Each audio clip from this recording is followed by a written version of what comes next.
All right, so number 40, do not solve. List all possible numbers that would have to be rejected if they appeared as potential solutions.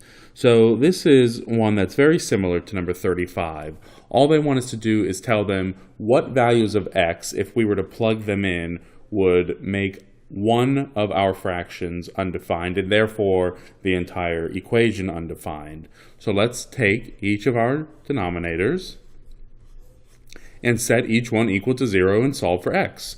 So here we'll have 20x minus 17 equals 0. Here we'll have x equals 0. And here we'll have 9x plus 4 equals 0. So here on the far left, let's go ahead and start by adding 17 to both sides. That'll leave us with 20x equals 17. Lastly, here we'll divide by 20 on both sides, and that'll leave us with x equals 17 over 20. All right. Here in the middle, x equals 0. Well, that one's already done for us, isn't it? No work needed here. All right, and last but not least, let's subtract 4 on both sides. That'll leave us with 9x equals negative 4. And lastly, here we'll divide by 9 on both sides. That'll leave us with x equals negative 4 over 9.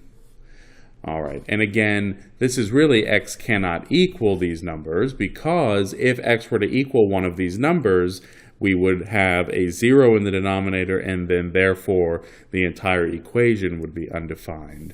So this might be a short answer question, and if so, your professor might be happy with something that looks like this, or perhaps your professor may want something like a set builder notation where we're saying x such that x cannot equal 0, 17 over 20, or negative 4 over 9, something like that perhaps.